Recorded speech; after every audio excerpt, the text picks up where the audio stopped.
Sexta-feira! Fantástico! Chegamos ao final da semana. Edição da Cor do Dinheiro, do dia, que é para não me enganar, 21 de janeiro do ano da graça de 2022. O meu nome é Camilo Lourenço e você está perante a última edição do programa desta semana. Vem um fim de semana. Mas antes de continuar, quero apenas dizer que hoje estou para cá dos montes, ou seja, por trás dos montes, e como se costuma dizer nestas paragens, para cá do Marão, mandam-os cá estão. Está a ver? Portanto, para cá do Marão, mandam-os cá estão. Olha, e antes de começarmos o programa de hoje, quero agradecer a este pessoal aqui de trás, da Borralha Guest House, que são de uma simpatia extrema e tratam-me sempre com grande carinho, sempre que eu venho cá. Aliás, para mim não é surpresa, eu gosto muito de Trás-os-Montes, venho para Trás-os-Montes há muitos anos e é, devo dizer, um dos meus sítios de eleição. Aliás, vou-lhe dizer quais são os três. É Trás-os-Montes, as Beiras e o Alentejo. São as três regiões de Portugal que eu adoro. Trago sempre no coração. Bom, então vamos lá ao programa de hoje e antes de começar quero lembrar que hoje vamos ter o regresso do Corporate Vision, ou se quiser do Corporate Vision. Eu e o GP do Farinha, a partir das 12 horas, vamos estar a conversar sobre inventários nas empresas. Antigamente ninguém levava isto muito a sério. Hoje em dia a coisa fia mais fino. Não só por causa da autoridade tributária que anda em cima das empresas, mas também por causa da própria informação atualizada que as empresas devem ter. Vai ser a partir das 12 horas com o GP do Farinha. E já agora, deveríamos ter naturalmente, ainda este mês, um webinar sobre o mesmo assunto. Aguardo. Segundo ponto. Uma pergunta. A malta já está satisfeita com o charivari que se fez nas últimas semanas com a morte daquela criança de 6 anos que supostamente morreu por ter sido vacinado? Já? É inacreditável a falta de vergonha com que nós tratamos certos assuntos em Portugal. É não sei quantos entrevistar a professora, como se a professora fosse médica, percebe? Repara uma coisa, se há coisa que nós temos de ter cuidado na comunicação, às vezes é o cuidado em exagerar nas emoções. É óbvio que a professora do rapaz tem que estar preocupada, não é? Tem que estar comocionada, porque morreu um aluno dela. Já morreram alunos também em tempos, e sei como eu fiquei. Agora, o que não se pode é usar a emoção natural de uma pessoa para explorar isso, não é? Isso é que é lamentável. Já agora, e se provar, depois deste processo todo, que não tem nada a ver uma coisa com a outra? Bom, eu não consigo encontrar adjetivos para tratar isto. Segundo ponto. Campanha eleitoral. Terceiro ponto, aliás. A ida de Inês Sousa Real, líder do PAN, a Beja. Como você deve ter reparado pelas imagens que as televisões mostraram, Inês Sousa Real foi recebida com insultos. Ao que tudo indica, por gente ligada à tauromaquia. Eu não sei se perceberam as pessoas que fizeram aquilo, mas fizeram um mau serviço. Fizeram um mau serviço à democracia e fizeram um mau serviço à causa. Porque nós podemos discordar das coisas. O que não podemos é insultar e até deixar transparecer alguma ideia de violência que pode ocorrer por trás disto tudo. Não fica bem, não é correto, é um mau serviço à causa. Inês Sousa Real, e eu vou criticá-la hoje novamente, merece ser criticada por tudo. Agora, daí até ao que se fez ontem, é uma linha vermelha que não se pode ultrapassar. Ponto seguinte. Descobri que Fernando Tordo, vi nas redes sociais, portanto vou dizer com a propriedade com que vi nas redes sociais. Fernando Tordo, que já em tempo esteve imigrado de Portugal porque não gostava da Troika, parece que terá dito se a direita ganhar as eleições, ele volta a emigrar. Vá com Deus. A sério, já é tarde. Ontem já era tarde. Portanto, se o Fernando Tordo acha que pode mudar de país ou acha que deve mudar de país porque o povo decidiu quem é que lá vai pôr no poder, desculpe, vá tomar umas lições de democracia. E como eu dizia há bocadinho, ontem já era tarde. Vá com Deus, homem. Ponto seguinte. Ontem naqueles debates televisivos, nomeadamente na CNN de Portugal, vi um Bernardino Soares muito assanhado para com Manuela Ferreira Leite, que, devo dizer, está com uma genica de menina de 30 e poucos anos. Porque a Manuela Ferreira Leite ontem atirou-se às goelas do Bernardino Soares. Mas isso é o que falaremos noutra ocasião. O que é que me interessa reter aqui? Eu ontem vi o Bernardino Soares assanhado, como já não via há muito tempo. E vi um Bernardino Soares que, muito preocupado com as sondagens e com a perspectiva do PCP ficar de fora da orla do poder. O que é que isto quer dizer? Exatamente isso. Bernardino Soares já percebeu que a vida, com muita probabilidade, vai correr mal ao PCP no próximo fim de semana. Aliás, o PCP, com o Bloco, é um dos responsáveis pela crise política. E mais, as sondagens dos últimos dias, que vamos falar a seguir, mostram que esta extrema-esquerda, com particular destaque para o Bloco, está em perda. Portanto, é natural que estes protagonistas comecem a perder a calma. O que eu acho estranho é que não vi Bernardino Soares fazer estas figuras em momentos políticos recentes, o que é uma pena. Ponto seguinte. A imunidade parlamentar de Eduardo Cabrita pode estar em causa. E, como sabe, Eduardo Cabrita ainda é deputado. E o Ministério Público pediu o levantamento da imunidade de Eduardo Cabrita para o acusar, supõe-se que por homicídio negligente ou logo que foi, naquela questão do trabalhador que morreu na A6. Ora bem, primeiro ponto. Faz sentido? Não sei. Isso é competência do Ministério Público. O Ministério Público lá sabe o que é que tem de factos que permitam avançar nessa direção. O que eu achei interessante ontem foi quando os jornalistas colocaram esta questão a António Costa. Porque António Costa disse que, não sei quando, já temos tempo suficiente para perceber à política o que é da política e à justiça o que é da justiça. Não percebi. Espera, isto quer dizer o quê? Se é para dizer isto que não tem interesse nenhum, mais valia que o Sr. Primeiro-Ministro ficasse calado. Agora, se ele quer dizer alguma coisa com isto, chegue-se à frente. Mas depois cheguei a pensar, estava aqui a meditar com os meus botões e pensei assim, olha, curioso, este deve ser outro António Costa. Porque ainda há 2 semanas eu divulguei aqui novamente as escutas do caso Casa Pia, lembra-se? E nessa altura vimos um político, António Costa, a intervir vergonhosamente num processo. Neste caso, o processo da Casa Pia. Não é?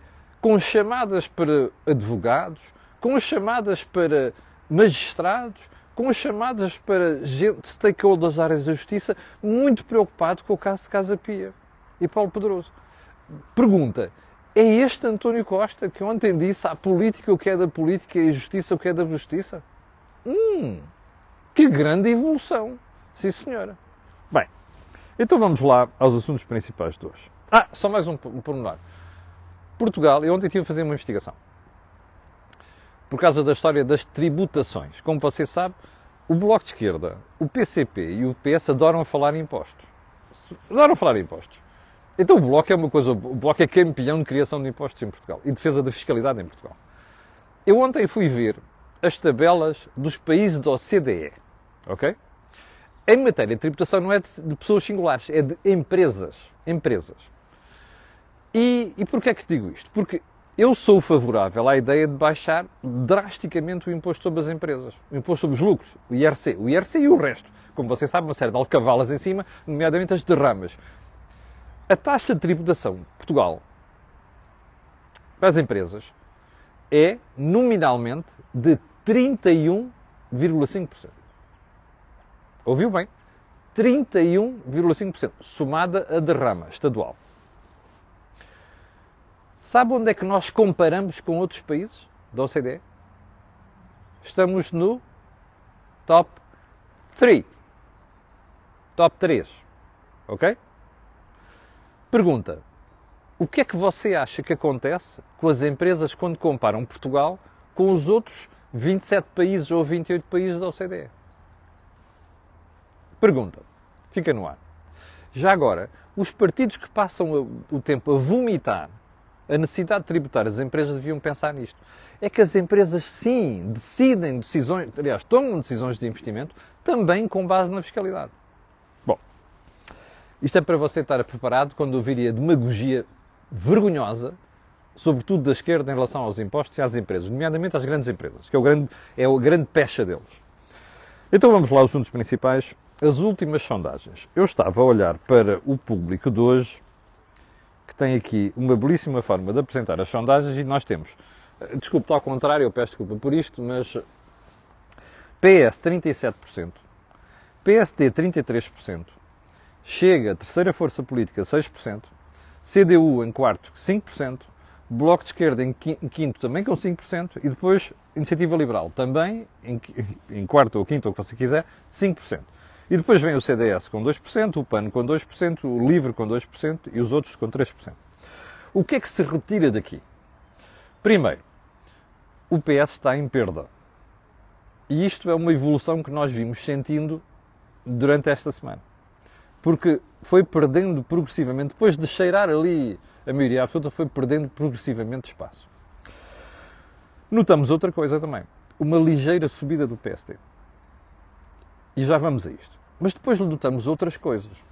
Por exemplo, o Bloco cai substancialmente, a Iniciativa Liberal dá um pulo e parece que também o próprio Chega cai um bocado.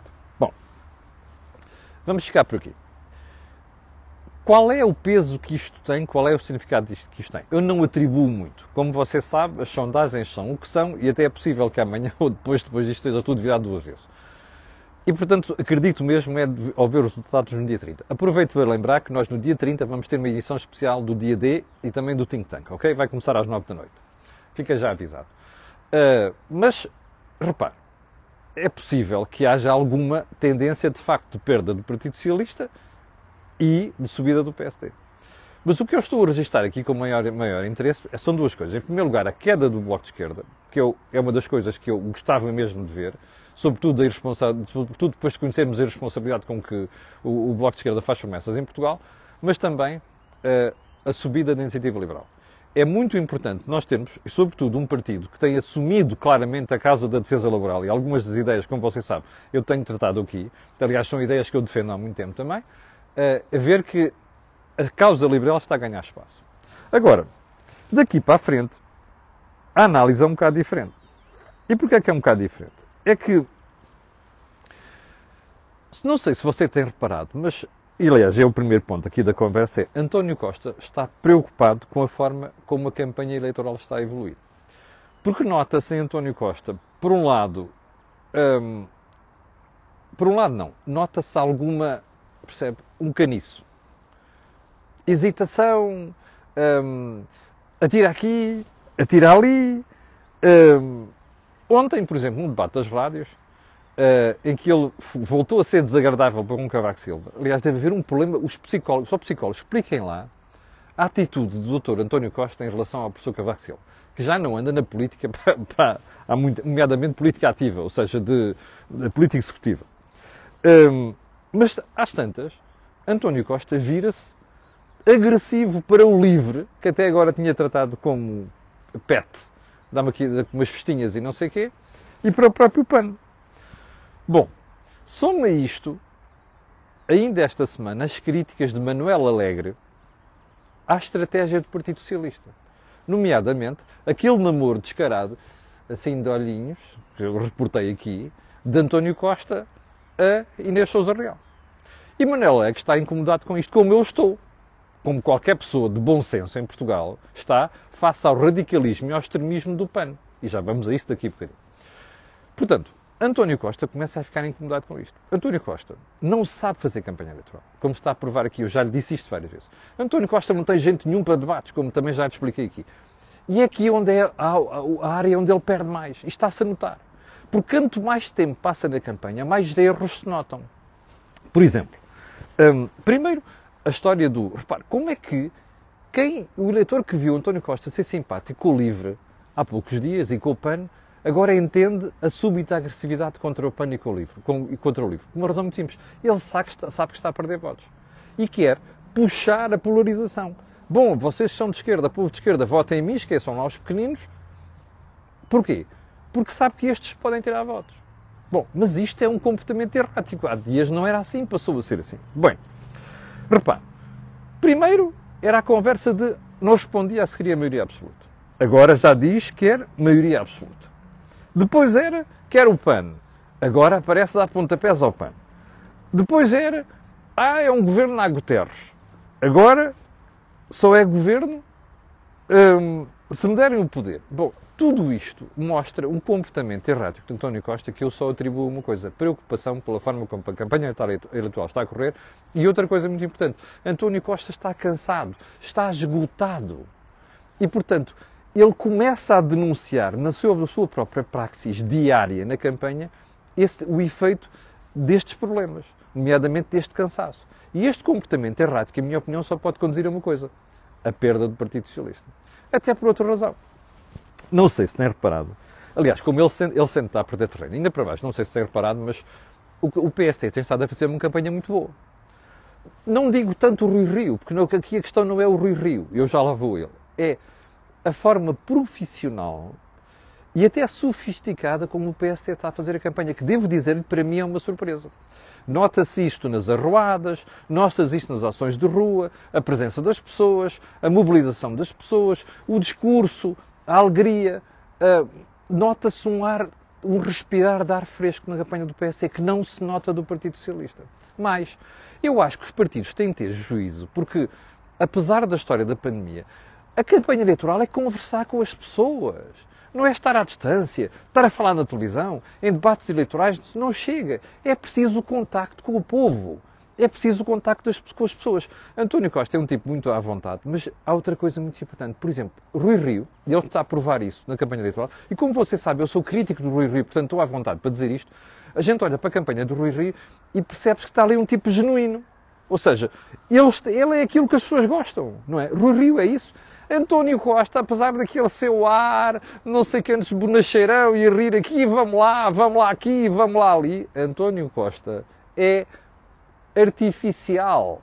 E isto não passa pelo eleitorado. Isto está-se a notar. Portanto, só posso dar os parabéns à campanha do PSD, à forma como o PSD está a fazer a campanha, e dizer que se o PS continuar assim vai ter um problema. Bom, acresce ontem, como você reparou, num debate, mais um namoro de João Oliveira do PCP a António Costa.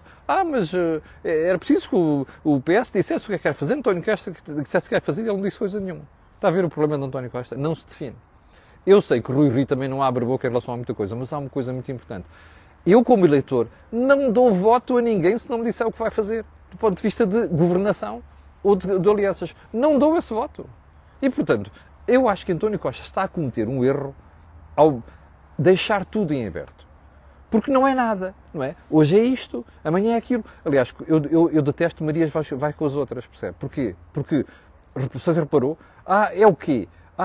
Pois à esquerda já não é possível fazer. Mas ali é o PAN. Mas depois do dia seguinte já não é. Isto é comportamento errático que acaba por prejudicar a própria orientação e a própria campanha do Partido Socialista.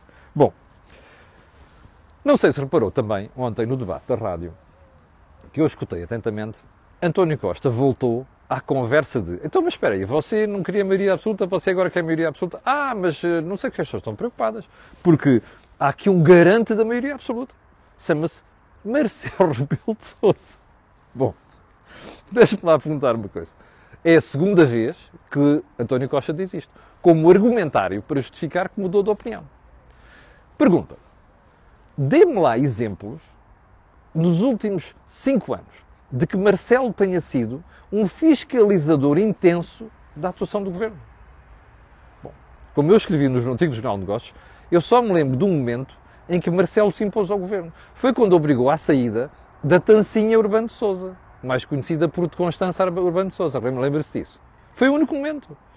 No ano passado tivemos mais um show do preterismo deste governo, quando quis correr com o almirante Mendes Calado da chefia do SEM, não é? Da Armada, para pôr lá Gouveia e Mel. E o Presidente da República atirou-se à parede. Mete os pés à parede. Não, espera aí, quem no meio é o Presidente. Bom, 3 meses depois o Governo volta a insistir e o Presidente cedeu.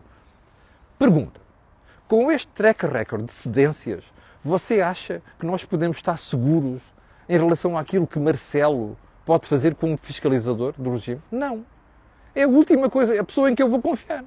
Ou seja, e até por outra razão não é da natureza de Marcelo. Quem conhece Marcelo Rebelo de Sousa sabe que é um tipo de bastidores, guerrinhas, intrigas e tal. Não é um tipo que aparece em público e diz assim, está aqui a peitaça, vocês estão-se a meter comigo, levam na fuça. Não, Marcelo não é o tipo de fazer isto. Marcelo, cada vez que vê um conflito à luz da opinião pública, encolhe-se tudo. Portanto, porquê é que eu vou ficar seguro quando António Costa vem dizer não, eu não tenho problema nenhum porque sei que há aqui um tipo fiscalizador, que é ali o Presidente da República. Não é, não. Este é o Presidente menos fiscalizador que nós tivemos na história da democracia. Portanto, ele bem pode vir para aqui vomitar teorias sobre o Marcelo. Isto e aquilo, para mim, vale zero. Bom, uma conversa de ontem. Rui Rio faltou ao debate, como você viu, e também André Ventura. E foi para aí um rol de críticas, aliás, o António Costa ontem começou logo com uma piada no debate e não sei quantos, e tal, isto furtar-se ao debate democrático. Deixa-me só perguntar uma coisa. Quantos debates é que já houve? Não exageremos. Eu, sinceramente, estou farto de debates. Já tive debates suficientes. Não preciso de mais debates. O eleitorado não precisa de mais debates. O eleitorado precisa que os líderes andem no terreno a conversar com as pessoas. Isso é que é importante. Portanto, repetir o quê? Até à exaustão, à enésima vez, coisas que já foram ditas nos debates. Isto não é argumentário. Acho que o Rui Rio fez muitíssimo bem em ter ido aqui a Bragança e mesmo a Vila Real, que é onde eu estou hoje, para fazer campanha eleitoral. Porque os políticos têm andado na rua a conversar com as pessoas. Bom, eu não queria terminar esta conversa de hoje sem ir buscar uma história que se passou na sexta-feira da semana passada, quando o Público trouxe a manchete. Ainda bem que o Público trouxe isso, que é para expor a estupidez das pessoas. Parceiros sociais propõem o fim dos vistos gold para ajudar na natalidade. Eu, quando vi isto, fiquei estupefacto. Espera aí. O vistos gold? Sabe quanto é que custa quanto é que você tem de investir para ter um visto gold? Pelo menos 500 mil euros. Repare, quantas casas em Portugal se venderam nos vistos gold por 500 mil euros? Isto é uma estupidez monumental. E estou espantado como é que o Dr. Francisco Assis, que é o Presidente do SES, deixa passar um estudo do SES a dizer um disparate destes. Isto só mostra o nível de estupidez que há em Portugal, percebe? E depois o descaramento destas pessoas que vêm para a opinião pública passar este tipo de conversa. Isto é um disparate. É uma estupidez. Não merece mais do que isso. E já agora vou terminar com a declaração da sua doutora Inês Sousa Real, que ontem veio mais uma vez com a conversa estúpida sobre a caça. Aliás, ela diz especificamente, deixe-me lá ir aqui à manchete do jornal I, ela diz especificamente: a caça é uma das atividades que mais contribui para o declínio das espécies. Olha, outra grande estupidez. A doutora Inês Sousa Real tem uma pancada, quer acabar com a caça. Era bom que ela dissesse assim: eu odeio caçadores. Eu odeio caça e, portanto, quero acabar com a caça. Agora, vir contar histórias da carochinha e mentiras pegadas é uma estupidez. Vamos lá raciocinar. Caça às perdizes. Se você for pelo país fora e eu caço perdizes, não falta perdizes. E não falta perdizes porquê? Sabe porquê? Porque há empresas, em zonas onde ninguém faz mais nada, aquilo é a criação de riqueza e postos de trabalho, que criam perdizes, que depois são vendidas e são largadas para elas crescerem no habitat natural. Para depois haver caça. Percebe? Isto é uma estupidez. A caça, obviamente regulamentada, é o melhor amigo das espécies, porque é a garantia que aquelas espécies vão ser produzidas para poderem existir. Está a perceber? Já agora uma coisa. A doutora Inês Sousa Real conhece o país real. Ela tem real no nome, mas conhece o país real. Ela conhece a praga de javalis que há para aí numa série de sítios.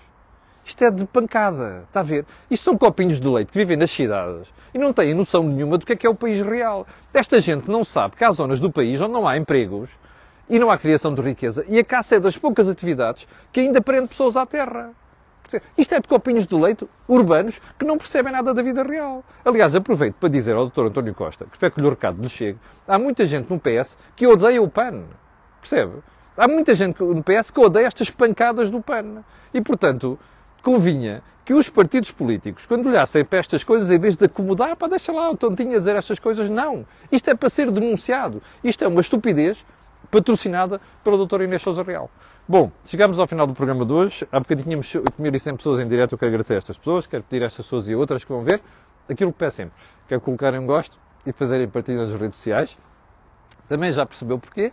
Aquilo que houve aqui não houve em mais sítio nenhum. Tenham um grande fim de semana e nós voltamos a ver na segunda-feira às 8 da manhã. Com licença.